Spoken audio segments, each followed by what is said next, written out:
Nous sommes le jeudi 29 juillet 2021. Vous êtes sur Canal 3. C'est l'heure de votre journal de la mi-journée. Voici les titres de cette édition. Visite du maire de Cotonou à la direction de la police municipale. Occasion pour Lucas Tropo de rencontrer les agents de la direction et de s'informer davantage sur leurs conditions de travail. Guide du surveillant pénitentiaire fait l'objet d'un atelier de prévalidation. Officiers supérieurs de la police républicaine, régisseurs et cadres de l'agence pénitentiaire du Bénin prennent part aux travaux. Objectif: doter l'agence d'un document capital pour assurer efficacement, dans le respect des normes internationales, la garde et la surveillance des détenus dans les prisons civiles et maisons d'arrêt du Bénin. MTN Business crée une plateforme de partenariat pour booster la transformation digitale au Bénin.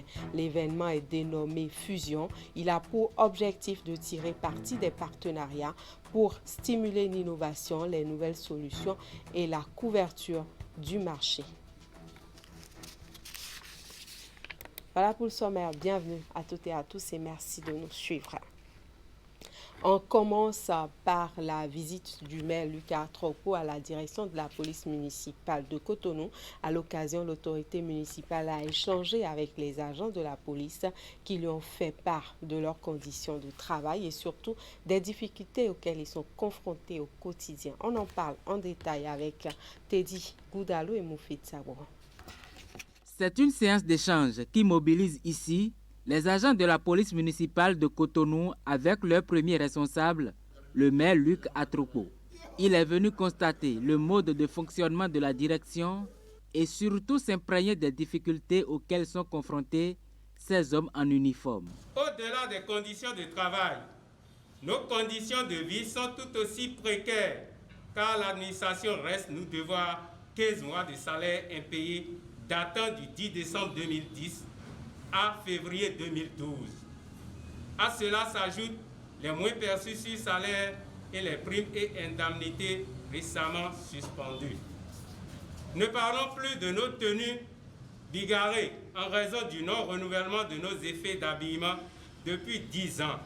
À la prise de service de l'équipe dirigeante actuelle de la police municipale, le maire avait exprimé, au moment où il nous donnait notre feuille de route, son désir de nous rendre visite régulièrement. Vous me permettrez alors de remercier l'autorité pour la visite de ce jour, nonobstant son agenda chargé à la veille de la fête de l'indépendance nationale et dans le contexte de la pandémie du coronavirus. La visite de l'autorité dans l'enceinte de la direction de la police municipale est une première et face aux plaintes de ses agents, Luc Atropo rassure des dispositions déjà prises.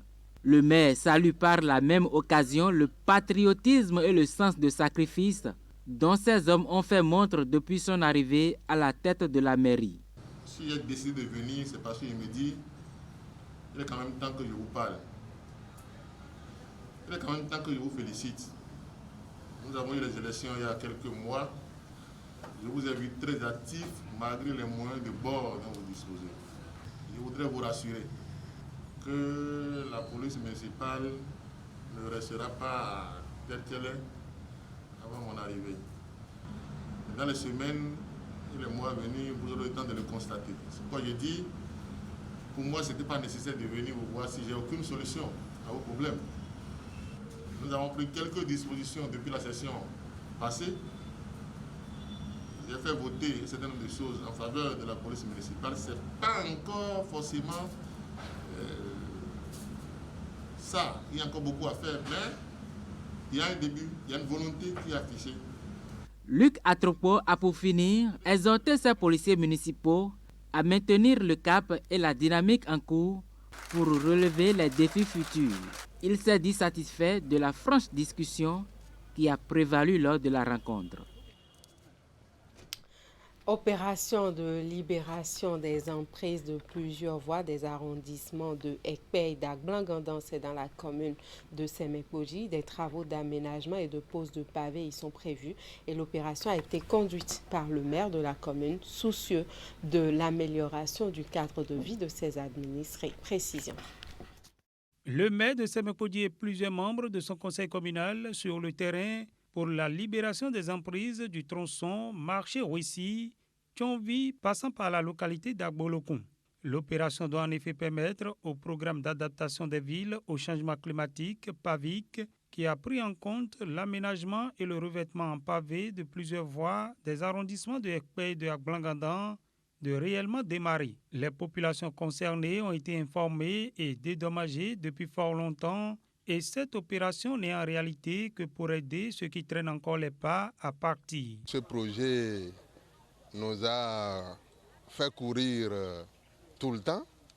Toute l'équipe était mobilisée pour respecter les délais et les conditionnalités pour que le projet voit effectivement le jour.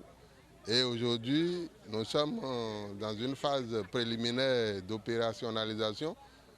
Et cette phase n'est pas en fait une opération de déguerpissement parce que c'est une opération de ratissage. Parce que les populations elles-mêmes, ayant attendu longtemps le projet, nous ont aidés à enlever tout ce qui pourrait servir d'obstacle, mais cependant, il reste un ratissage que nous sommes venus faire. Cette opération de libération des emprises s'est jusque-là déroulée en parfaite osmose avec les populations. Pour avoir de l'omelette, il faut casser les œufs. Donc voilà, nous sommes en train de faire un nettoyage parce que la population d'abord nous a aidés à enlever des guépis.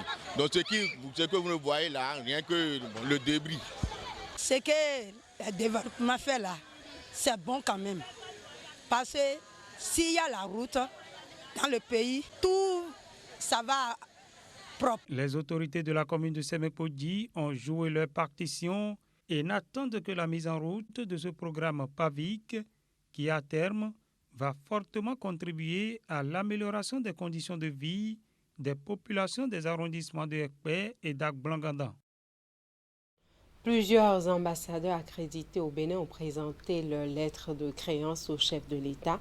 Ces présentations ont été suivies de moments d'échange sur les relations entre les pays que ces ambassadeurs représentent et le Bénin. Le ministre des Affaires étrangères nous fait part des points clés de la coopération entre le Bénin et ces différents pays. Suivez. Nous avons déjà avec la Norvège une coopération qui était très dynamique. Mais la pandémie a retardé, en quelque sorte, ralenti l'exercice. Alors, ce que le président a dit, il a dit la pandémie aujourd'hui ne doit plus être un prétexte pour ralentir notre marche. Nous avons été admis au programme Oil for Development, qui est un grand programme norvégien. Donc, ce qu'a demandé le président de la République, et nous en sommes convenus avec l'ambassadeur, c'est que ce programme se déploie très rapidement. Avec l'ambassadeur d'Allemagne, ce que le président a retenu, c'est notre formation professionnelle. Il se trouve que le nouvel ambassadeur d'Allemagne est un passionné des questions de formation technique et professionnelle. Et là, nous allons vraiment nous mettre au travail avec lui. Pour ce qui concerne le Nigeria, il y a des défis qui sont à la fois sécuritaires, des défis aussi qui sont économiques. Alors, j'ai décidé, moi, par exemple, d'avoir avec l'ambassadeur du Nigeria une rencontre au moins 2 fois par mois pour que nous puissions regarder comment on met en œuvre les nouveaux accords que nous allons signer. Donc, c'est l'effort que le président a demandé que la diplomatie fasse en lien avec le Nigeria. Et le Gabon, c'est un pays frère qui aussi a des défis, mais aussi des opportunités. Et ces opportunités-là, nous allons les explorer avec l'ambassadeur du Gabon qui a présenté aussi la lettre de créance. Et last but not the least, Madame l'ambassadeur du Ghana. Le Ghana est un peuple frère, c'est un peuple avec lequel nous avons des traditions séculaires, culturelles. C'est aussi un peuple qui a beaucoup à nous apporter. Nous parlons par exemple de cette anglophonie que nous souhaitons effective au Bénin. Nous parlons aussi des échanges commerciaux qui ne sont pas à la hauteur de ce qu'ils devraient être, ces échanges-là. Donc le président a souhaité que l'on puisse augmenter les échanges entre nos deux pays. Donc, d'une manière générale, c'est une diplomatie qui se veut vraiment, une diplomatie dynamique, qui se veut au service du développement et qui, maintenant que la pandémie rentre dans une phase où elle peut être maîtrisée, en tout cas où on peut vivre avec, ce ne doit plus être un prétexte pour ne pas se mettre au travail, se mettre résolument au travail.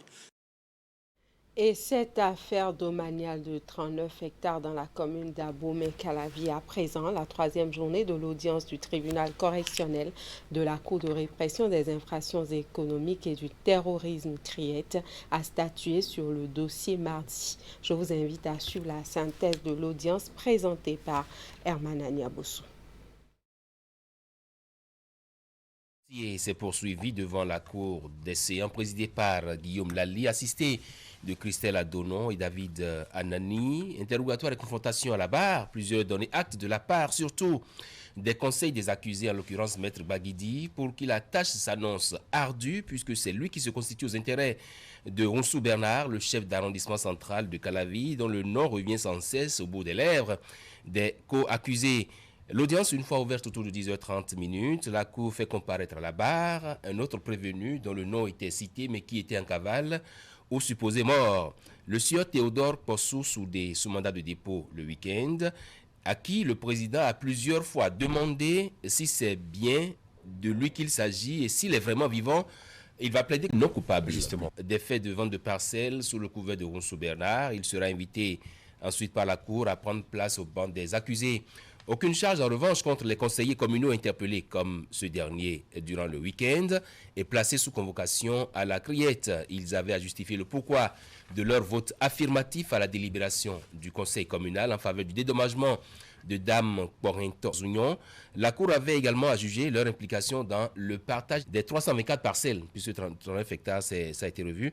À la fin de leur déposition, rien de croustillant, malgré les efforts du président et du ministère public de relever une once d'actes répréhensibles. Puis commence le défilé des accusés à la barre. Victor Adimi déclare que c'est à l'occasion de la passation de charge entre Ronsou Guédé et Bada qu'il a entendu pour la première fois parler du dossier. Le maire sortant alertait son successeur des incohérences qu'il a pu relever dans le dossier, même en présence d'un jugement. Il soutient avoir donné son accord pour le dédommagement, eu égard à un certain nombre de points, notamment le respect de la procédure ayant abouti à la délibération au conseil communal, mais surtout les correspondances reçues de la hiérarchie qui faisait injonction au conseil d'avoir à s'exécuter. Il ajoute n'avoir jamais été entrepris par l'un quelconque des conseillers avant le vote en session sur les parcelles acquises. Le premier adjoint au maire d'alors, Victor Adimi, je veux dire, soutient les avoir obtenus suite à une attribution par la mairie. Il sera invité par le président des séances à produire les documents et toutes preuves de transactions effectuées dans ce cadre. Idem pour ces co-accusés qui détiennent des documents liés aux 324 parcelles censées appartenir à Dame Porinto. L'injonction du président des séances touche aussi les proches, les cadres de l'administration communale qui auraient bénéficié de parcelles dans ce cadre. Ils ont à déposer au plus tard demain jeudi donc, tout document pouvant justifier les transactions foncières effectuées, ce qui permettra à la Cour de savoir si qui de Dame Porinto ou de Ronsou Bernard et même des autres conseillers a pu consentir ces différentes opérations. C'est du moins un préalable aux réquisitions et plaidoiries qui vont démarrer à la prochaine comparution, soit mardi 3 août 2021, avertit le président Guillaume Lally. Les personnes concernées ont encore 48 heures donc pour faire parvenir au parquet spécial les preuves de transactions financières pour des enquêtes complémentaires pouvant aider la Cour à prendre la juste décision qui s'impose. Atelier de prévalidation du guide du surveillant pénitentiaire. La séance réunit des officiers supérieurs de la police républicaine, les régisseurs et cadres de l'agence pénitentiaire du Bénin. Objectif: doter l'agence d'un document capital pour assurer efficacement, dans le respect des normes internationales, la garde et la surveillance des détenus dans les prisons civiles et maisons d'arrêt du Bénin. Retour sur la cérémonie d'ouverture des travaux dans ce reportage signé Oulia Tanoussi et Deumpevi. Cet atelier de prévalidation du guide du surveillant pénitentiaire intervient un mois après celui organisé à Poso-Tomé pour son élaboration. Un document important destiné aux surveillants de base, aux agents d'encadrement ainsi qu'à leur hiérarchie. La mission de sécurité de l'administration pénitentiaire consiste à assurer une sécurité optimale dans les établissements pénitentiaires en prévenant les évasions, les mutineries, les agressions envers le personnel et toutes sortes de violences carcérales. La sécurité active, celle qui va être le fait des hommes, demande à ce que chaque geste professionnel soit défini par une procédure claire qui fixe en détail le mode opératoire.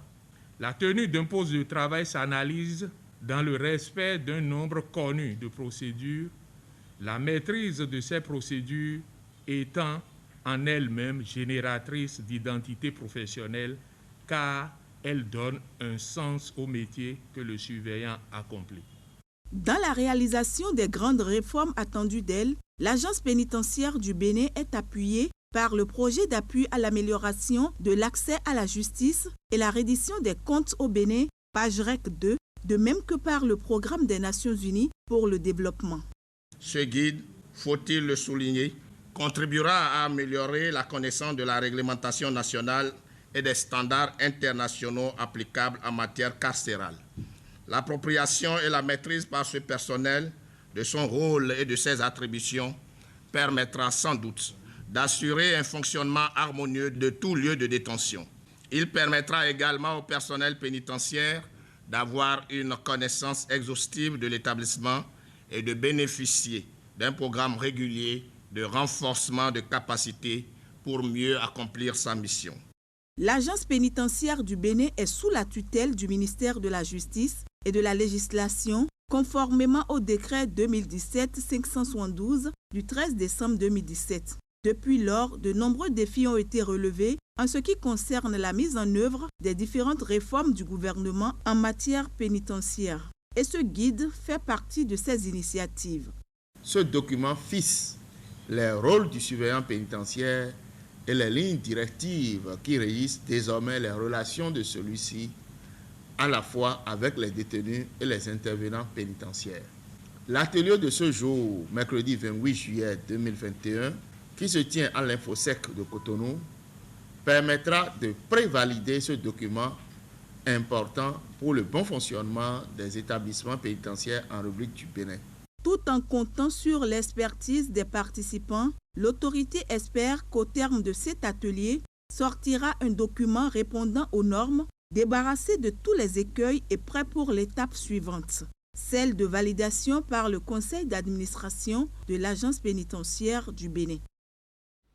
Les meilleurs candidats au baccalauréat session de juin 2021 au Bénin sont maintenant connus. On enregistre au total 259 mentions très bien.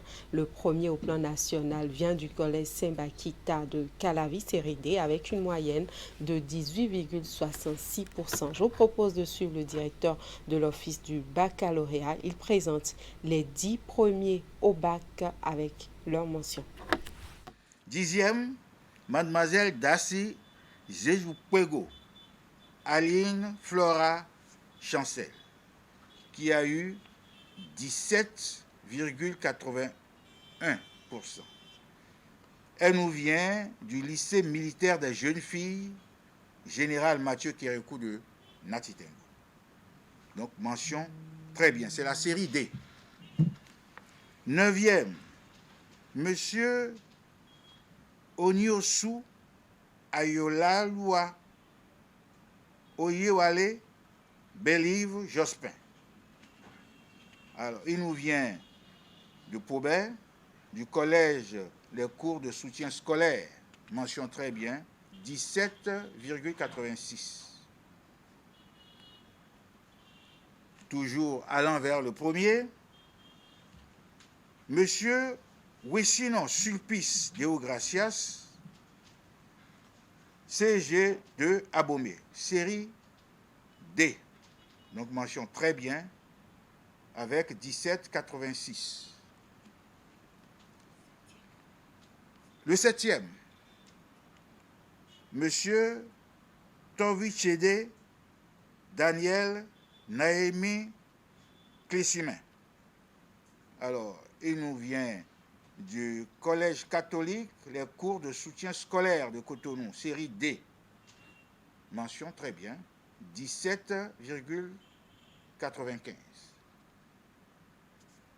Ensuite, le 6e, Mademoiselle Laurento Chariel, Wefa Chancelier Moïbat, série G2, Collège catholique Saint-Jean-Baptiste de Cotonou, mention très bien avec 18,050. Cinquième, M. Medenou Sonayon Gabriel, série C, qui nous vient de CG, collège public, hein, CG de l'unité à Porto Novo, mention très bien, c'est la série C. 18,13. Quatrième, Godonou Michel Rocard Thierry, série C, qui nous vient du collège catholique Hibiscus de Paracou. Mention très bien, 18,23. Troisième, Monsieur Tchani Yakoubou Fetou Hamdan, série C, Collège catholique Saint-Augustin de Natifengou. Mention très bien, moyenne 18,31. La deuxième, Mademoiselle Gaga Christelle, Yacinde Elom, série C, qui nous vient du lycée militaire des jeunes filles, Général Mathieu Kérékou de Natitengou, très bien, 18,31. Et le lauréat, le premier, c'est M. Godémin Josué Fréjus, de la série D, qui nous vient du collège Sainte-Paquita de Calavi. Mention très bien, 18,66, c'est-à-dire 18 fort.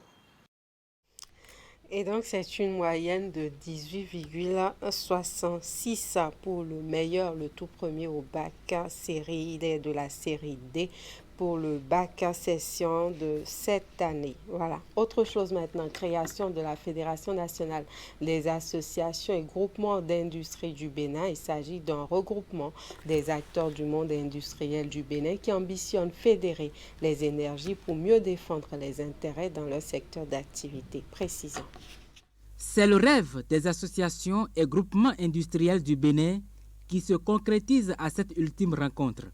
Après concertation, les différents creusets du corps ont décidé de créer une fédération nationale pour mieux défendre leurs intérêts. D'où ce rendez-vous à la Chambre de commerce et d'industrie du Bénin. Ensemble, on est plus fort. Donc, nous étions déjà en association au niveau du secteur cimentier. Et cette fois-ci, nous allons nous retrouver en fédération au niveau de tous les industriels du Bénin. Et les problèmes qui se posent dans l'industrie ne sont pas les mêmes problèmes que le commerce. Alors, lorsque nous arrivons à nous retrouver ensemble, tous ceux qui s'intéressent à la transformation de la matière première en des produits made in Bénin pour pouvoir les vendre soit localement ou les vendre à l'extérieur, je crois que nous pouvons peut-être aller loin. Cette rencontre des acteurs concernés va permettre de mettre sur pied les différents organes dirigeants de la fédération. Une initiative que salue la CCIB qui envisage d'ailleurs accompagner ces entreprises pour l'atteinte des objectifs. Car la Fédération des associations et groupements professionnels que vous vous apprêtez à mettre sur les fonds baptismaux est l'un des ingrédients indispensables à chaque fois que le secteur privé fera un progrès décisif. C'est parce que les industriels ont parlé d'une même et une seule voix. Il a fallu du temps, des sacrifices, des compromis, de l'objectivité et de la discipline collective de la part des acteurs du secteur pour concrétiser cette ambition. Compte tenu du rôle de l'industrie dans le développement des nations, il est devenu impérieux que le secteur privé industriel s'organise véritablement pour constituer l'interlocuteur réel et valable des instances de décision et parler d'une seule et unique voix. De belles perspectives sont déjà envisagées pour le secteur de l'industrie béninoise. Et les membres de la Fédération nationale des associations et groupements d'industrie du Bénin espèrent un regard particulier du chef de l'État vis-à-vis de ce creuset national.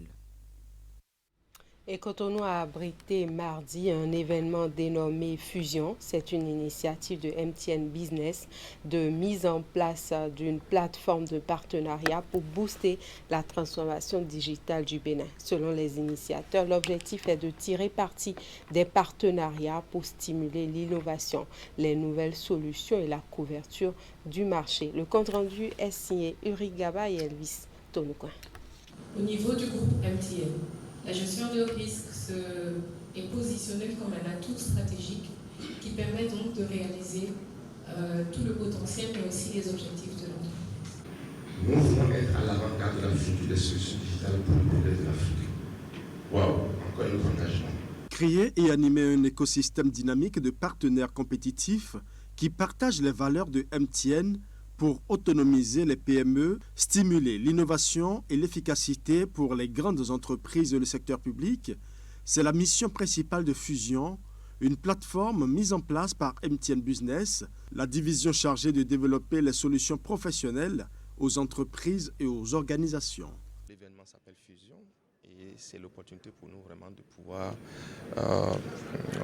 créer, lancer la plateforme de partenariat qui consiste réellement à ouvrir nos ressources, nos potentialités pour permettre à un grand nombre de professionnels de pouvoir collaborer avec nous dans le but commun de prospérer ensemble.